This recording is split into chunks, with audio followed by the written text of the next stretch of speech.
It's no secret that NBA offenses nowadays are producing an absurd amount of points per game, with games like these occurring almost nightly. If we take a look at the stat that totals individual players' points, rebounds, and assists on a per game basis from 10 years ago, we see some familiar faces at the top. LeBron and KD are the only players to have a total of over 40 back then. Timeless, ultra-talented icons of the game, essentially carrying their team's offenses, proving why they were the top players back then. LeBron was on a rampage at this time with the Heat, with him arguably being the best version of himself. Shooting 40% from deep, combined with his legendary finishing and playmaking ability, and intense lockdown defensive presence. Kevin Durant, on the other hand, was with the Thunder paired with Westbrook, at the time creating what we once thought was going to be the NBA's next dynasty. Durant specifically created plenty of great looks for his teammates with his underrated passing ability to go along with his all-time great shot creation combined with his towering 7-foot frame.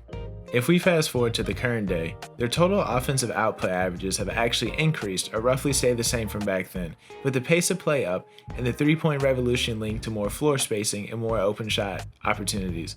Both LeBron and KD have been able to still be top-tier NBA players even in their older years because of their willingness to adapt with the game, basically stalling Father Time from getting the better of them. As aforementioned, Kevin Durant and LeBron were the only players to have totals of over 40 back then. Well, now they're joined by 9 other players, with the statistic increasing from 2 to 11 players in just a decade. Younger players have also been able to take advantage of this new style of heliocentric, spaced-out basketball and create insane amounts of individual offensive output on a nightly basis. That was just a look at some individual stats from modern players, but if we look at the history of times for teams' offenses, we also see a consistent increase in offensive production. Over the past 3 decades, the NBA's offensive rating, pace of play, and points per game have steadily rose for a multitude of reasons, mainly being the three-point revolution. Players today are better at knocking down the three ball than ever before. Long gone are the days where if you shot a three a couple feet behind the line, you were benched for taking a bad shot. Now guys are encouraged to create separation from their defender by using a variety of flashing moves, including the now famous step back, pioneered by guys like Paul Pierce and James Harden. Now, almost everyone who is a prolific scorer has that move in their arsenal, and it certainly doesn't stop there. Certain combinations of dribble moves, size-ups, and fadeaways have all made their way backwards toward the three-point line, because at a certain point, people realize that shooting 50% from inside the arc is worth the same as shooting 33% from behind it. One of the first championship teams to fully utilize the three-point line was the 2014 San Antonio Spurs.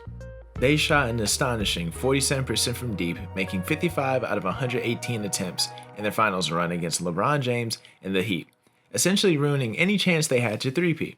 This level of three-point efficiency on this type of volume in the finals has yet to be replicated, but just a year later, this impacted another team's future significantly and changed the course of NBA history forever. If we take a look at how the Golden State Warriors and the way their dynasty changed the game, we see the ripple effect it had on the entire league. Teams were solely constructed at the time to defeat this juggernaut led by Curry, Klay, and Draymond Green, a core made up of the 2 best shooters in NBA history and a rowdy and disruptive defensive and playmaking savant. Combine these 3 with a cast of great complementary pieces, and you have arguably the greatest dynasty in NBA history, winning 4 championships in 8 years, and if not for injuries, they may have 2 or 3 more in that span. The way they were able to run their offense is the stuff of legends, with the ability to run their offense through the Splash Brothers, with them constantly running off-ball around screens and having a plethora of handoff motions and sets will consequently keep defenses on their toes at all times. This led to plenty of open looks not just for Curry and Klay, but it would open up the game for their other players with good looks, especially inside the arc. This style of offense has tried to be replicated, but no one has been as effective as Golden State is.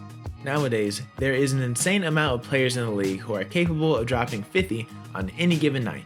Just a couple of days ago, on the 18th anniversary of the day that Kobe Bryant had his legendary 81-point game, some players around the association decided to try to replicate him. Joel Embiid dropped 70 points against Victor Wembanyama in the San Antonio Spurs, reinstating his already very convincing case for MVP. Embiid is from the same school as some of the older big man greats such as Shaq, Hakeem, and David Robinson. By using his dominant physical traits to go along with his soft touch at the glass to constantly score in the paint and get to the free throw line, which in turn creates a nightmare for defenses. On that same night, Karl Anthony Towns dropped 62 against the Hornets, and like Embiid, he's dominating the game as a big man. But unlike him, Towns scored most of his points from the perimeter. Cat made 10 threes and scored 44 of his 62 in the first half, reminding people just how great of an offensive player he really is.